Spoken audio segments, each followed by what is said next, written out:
Hello everyone, R O 2023 के history revision series में आज ये 5वां वीडियो है। इसमें हम देखेंगे जैन धर्म से संबंधित प्रश्नों को।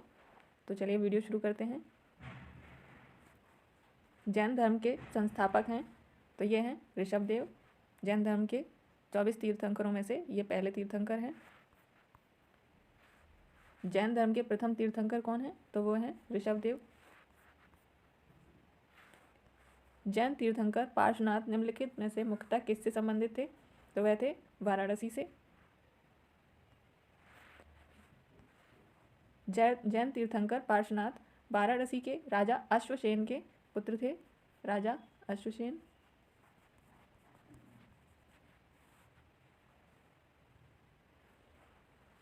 और इनकी माता का नाम वामा देवी था। वामा देवी। और इनका प्रतीक चिन्ह था सर्प। ये 23वें तीर्थंकर थे। 23वें तीर्थंकर।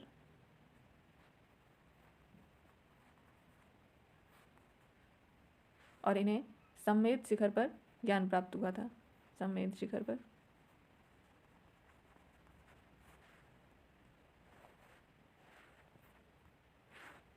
अगला प्रश्न है, यहाँ पे सूची को सुमेलित करना है। यहाँ पर दिए हुए हैं तीर्थंकर और उनके प्रतिमा लक्षण।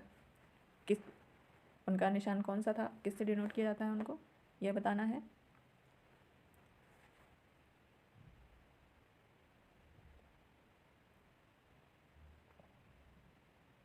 तो सबसे पहले हैं आदिनाथ, जिनको ऋषभदेव भी कहा जाता है। इनका प्रतिमा लक्षण है वृषभ। मल्लीनाथ, इनका है जल कलश। पार्श्वनाथ, इनका है सर्प। और संभवनाथ, इनका है अश्व।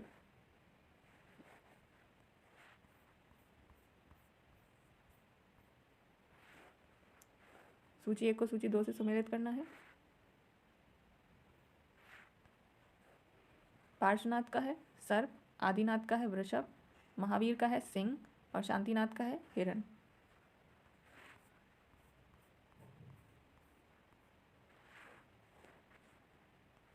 निम्नलिखित में से कौन सा एक युग्म सही सुमेलित नहीं है?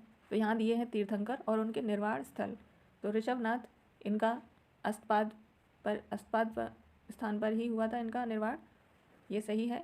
नेमिनाथ का उज्जैन पर हुआ था और महावीर का पावापुरी में हुआ था। जबकि वासुपूज्य का समेत शिखर नहीं है, इनका चंपापुरी है। इस प्रकार आंसर है बी, वासुपूज्य।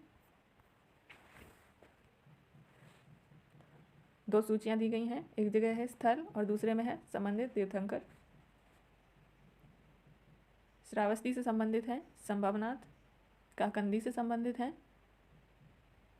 सुविधिनाथ, अयोध्या से संबंधित हैं ऋषभनाथ और पबोसा संबंधित हैं पद्म प्रभु से। मेंस का क्वेश्चन है, ये काफ़ी टफ है।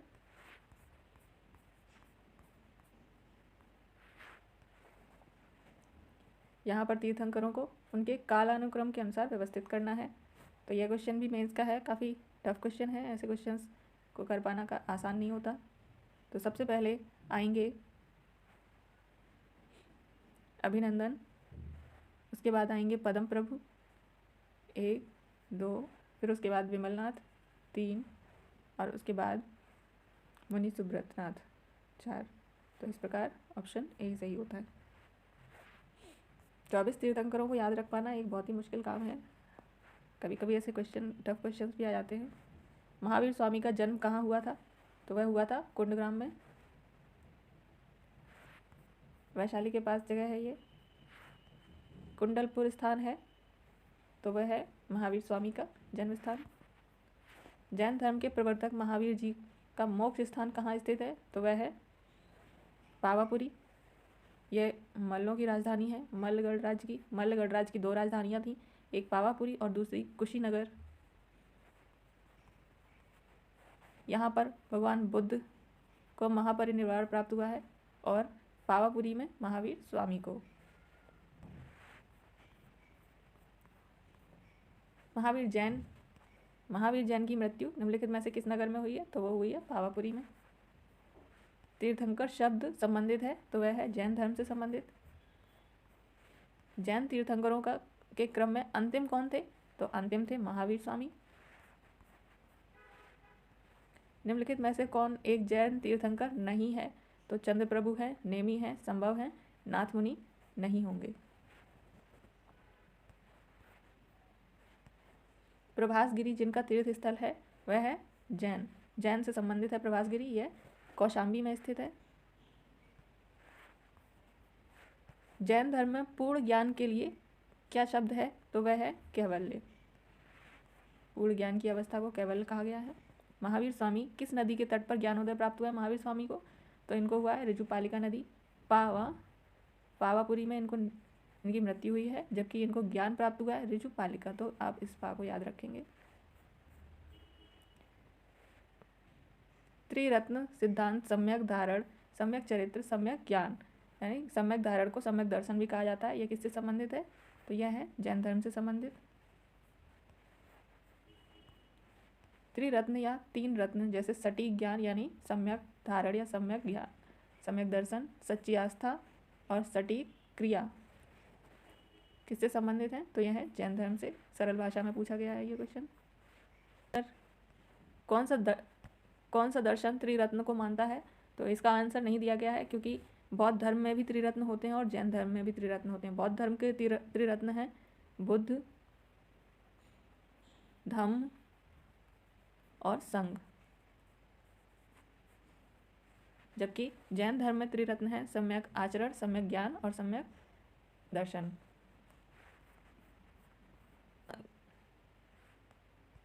अणुव्रत सिद्धांत का प्रतिपादन किया जैन धर्म में। इसमें शामिल हैं सत्य, अहिंसा, अस्तेय, अपरिग्रह और ब्रह्मचर्य। इसमें से 4 महाव्रतों की अवधारणा को दिया है 23वें तीर्थंकर पार्श्व ने, जबकि 24वें तीर्थंकर महावीर ने इसमें ब्रह्मचर्य को शामिल करके इसे पंच महाव्रत का सिद्धांत दिया है, जिसे अणुव्रत सिद्धांत भी कहा जाता है। स्यादवाद का संबंध है जैन धर्म से। इसे सप्तभंगी ने भी कहा जाता है। इसे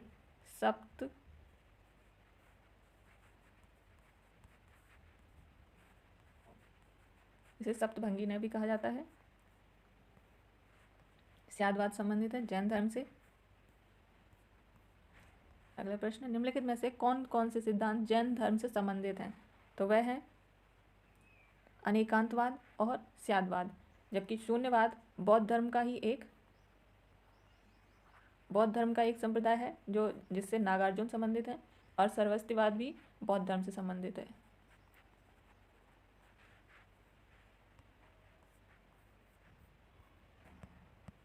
जैन दर्शन के अनुसार सृष्टि की रचना एवं पालन पोषण सार्वभौमिक विधान से हुआ है।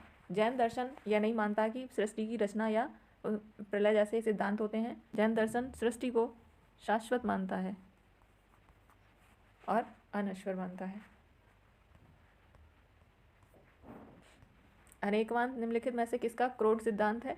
तो वह है जैन धर्म का, जिसको स्यादवाद या सप्तभंगी ने भी कहा जाता है। निम्नलिखित में से कौन सा धर्म विश्व विनाशकारी प्रलय की अवधारणा में विश्वास नहीं करता? तो वह है जैन धर्म। यह प्रलय की अवधारणा में विश्वास नहीं करता, यह संसार को नित्य और शाश्वत मानता है। जैन धर्म का आधारभूत बिंदु है तो वह है अहिंसा। यापनी किसका एक संप्रदाय है? तो वह है जैन धर्म का। जैन धर्म के 2 संप्रदाय हुए, जिसमें से एक श्वेतांबर और दूसरे दिगंबर। कालांतर में दोनों के गुणों का समावेश जिस संप्रदाय में हुआ उसे यापनीय संप्रदाय कहा गया। इसमें श्वेतांबर और दिगंबर दोनों के गुण मिलते हैं। भारत की धार्मिक प्रथाओं के संदर्भ में स्थानकवासी संप्रदाय का संबंध किससे है? तो वह है जैन से। निम्नलिखित में से कौन सबसे पूर्वकालिक जैन ग्रंथ कहलाता है? तो वह कहलाता है 14 पूर्व। 14 पूर्व सबसे पुराने जैन ग्रंथ हैं।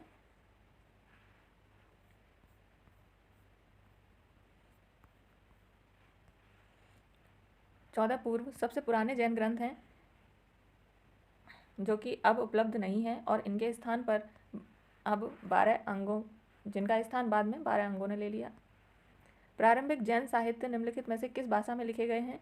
तो वह लिखे हैं अर्धमागधी भाषा में।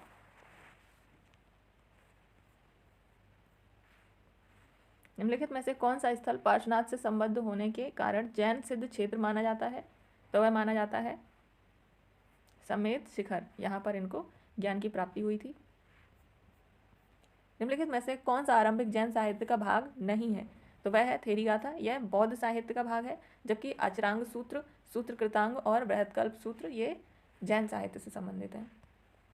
जैन संप्रदाय में प्रथम विभाजन के समय श्वेतांबर संप्रदाय के संस्थापक थे स्थूलभद्र। स्थूलभद्र ने जब मौर्य काल में भीषण अकाल पड़ा तो स्थूलभद्र मगध में ही रुके और उन्होंने अपने अनुयायियों को श्वेत वस्त्र धारण करने की अनुमति दी, जबकि भद्रबाहु अपने अनुयायियों के साथ दक्षिण भारत चले गए और उन्होंने अपने अनुयायियों को निर्वस्त्र रहने की शिक्षा दी।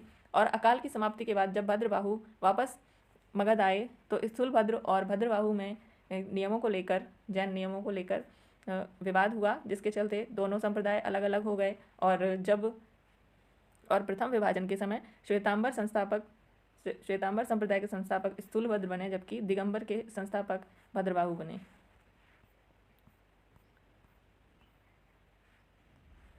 भगवान महावीर का प्रथम शिष्य कौन था? तो वह थे उनके दामाद जमाली। महावीर का प्रथम अनुयायी कौन था? जमाली। किस जैन सभा में अंतिम रूप से श्वेतांबर आगम का संपादन हुआ? तो वह हुआ था पाटलिपुत्र में। पाटलिपुत्र में पहली जैन सभा आयोजित की गई, जिसमें 14 पूर्वों के स्थान पर 12 अंगों और 12 उपांगों ने स्थान ले लिया।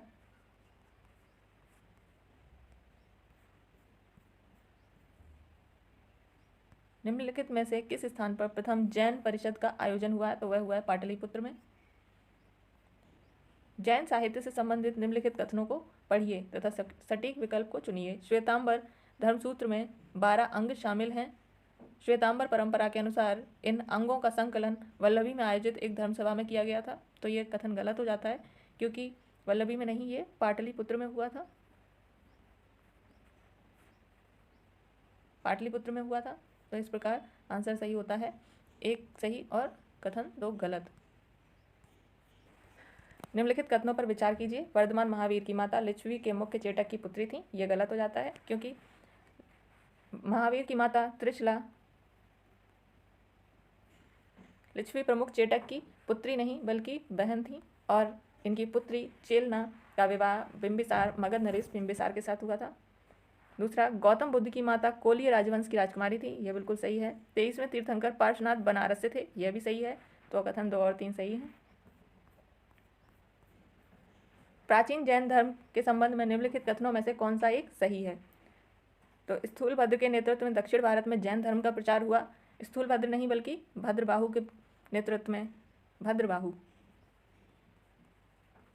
भद्रबाहु के नेतृत्व में दक्षिण भारत में जैन धर्म का प्रचार हुआ था। भद्रबाहु अपने अनुयायियों के साथ दक्षिण भारत गए थे। पाटलिपुत्र में हुई परिषद के पश्चात जैन धर्म के लोग भद्रबाहु के नेतृत्व में रहे वे श्वेतांबर कहलाए। तो यह भी गलत है। स्थूलभद्र के नेतृत्व में वह श्वेतांबर कहलाए थे। स्थूलभद्र के नेतृत्व में प्रथम शतक ईसा पूर्व में जैन धर्म को कलिंग के राजा खारवेल का समर्थन मिला। ये बिल्कुल सही है। पहली शताब्दी ईसा पूर्व में कलिंग के राजा खारवेल ने जैन धर्म को संरक्षण दिया था। बौद्धों के विपरीत जैन धर्म की प्रारंभिक अवस्था में जैन धर्म के लोग चित्रों का पूजन करते थे। नहीं, बौद्ध और जैन धर्म दोनों में एक जैसी परंपरा रही। शुरू में किसी भी चित्र का पूजन नहीं किया गया, बल्कि बाद के समय में चित्रों को और मूर्ति पूजा का प्रारंभ किया गया। निम्नलिखित में से कौन से कथन जैन सिद्धांत के अनुरूप हैं? तो नंबर 1, कर्म को विनष्ट करने का सुनिश्चित मार्ग तपश्चर्या है। बिल्कुल सही है ये। प्रत्येक वस्तु में चाहे वह सूक्ष्मतम कण हो, आत्मा होती है। तो जैन मानते हैं कि प्रत्येक कण में जीव होता है, यानी कि आत्मा या जीव जैसा कुछ पदार्थ होता है। तो ये सही है। कर्म आत्मा का विनाशक होती है और अवशेष का अंत करना चाहिए। तो यानी कि जो कर्म है वो जीव के विनाशक होते हैं और इस कर्म का अंत करना चाहिए। ये जैन धर्म कर्म के अंत करने की पूरी विधि बताता है। तो इसमें तीनों कथन सही हो जाते हैं। कर्म के विनाश के लिए जैन धर्म जिन विधियों का प्रयोग करता है उसमें कुछ महत्वपूर्ण शब्द आते हैं जिनको कहते हैं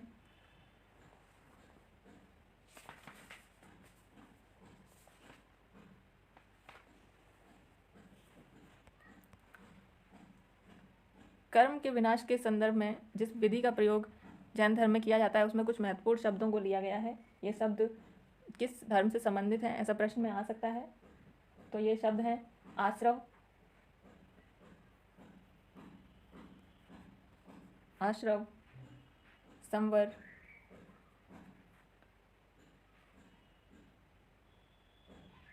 निर्जरा, मोक्ष और कसाय। ये शब्द जैन धर्म से संबंधित हैं। समाधि मरण किस दर्शन से संबंधित है? तो वह है जैन दर्शन से संबंधित। निम्नलिखित कथनों पर विचार कीजिए। दक्षिण भारत के इक्ष्वाकु शासक बौद्ध मत के विरोधात्मक थे।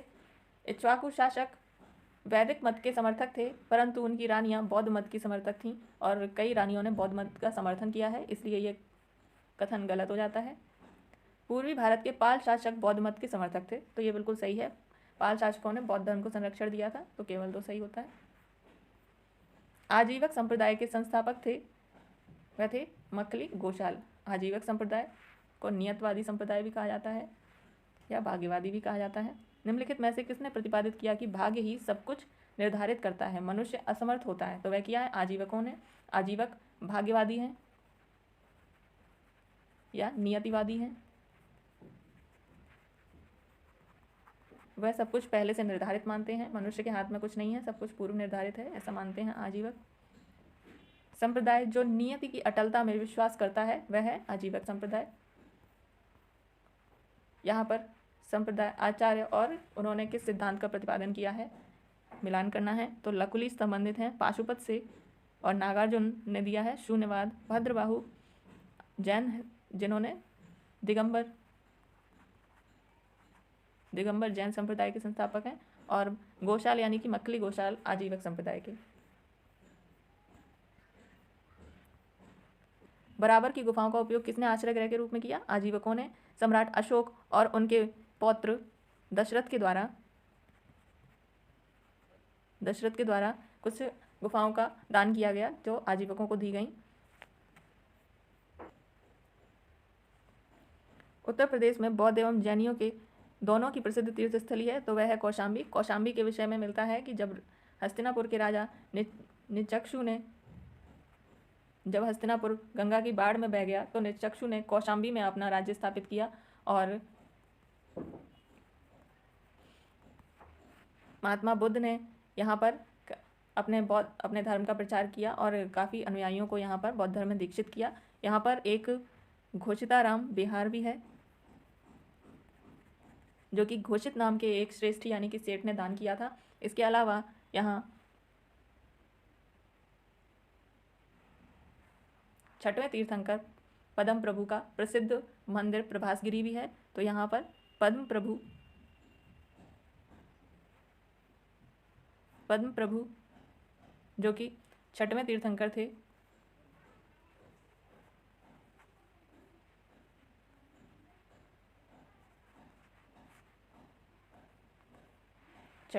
थे, उनका मंदिर भी है। निम्नलिखित में से कौन सा एक कथन सही नहीं है? तो इसमें श्रवण बेलगोला स्थित गोमतेश्वर की प्रतिमा जैनियों के अंतिम तीर्थंकर को दर्शाती है। नहीं, ये गलत हो जाता है क्योंकि अंतिम तीर्थंकर महावीर थे, जबकि यह प्रतिमा जो यहाँ पर स्थापित है यह प्रथम तीर्थंकर ऋषभ देव के पुत्र बाहुबली की है। इस प्रकार ये गलत हो जाता है। भारत का सबसे बड़ा बौद्ध मठ अरुणाचल प्रदेश में है, सही है। खजुराहो के मंदिर चंदेल राजाओं के द्वारा बनवाए गए, ये भी सही है। होयसलेश्वर मंदिर शिव को समर्पित है, ये भी सही है।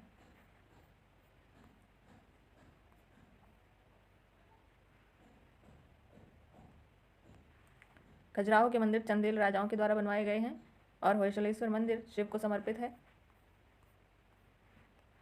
श्रवण बेलगोला में गोमतेश्वर की विशाल प्रतिमा किसने स्थापित करवाई? तो वह चामुंडराय ने।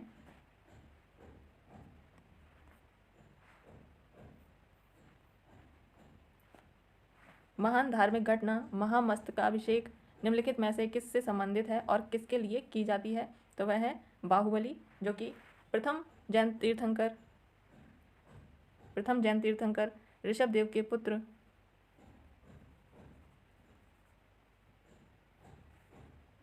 पुत्र बाहुबली के लिए किया जाता है।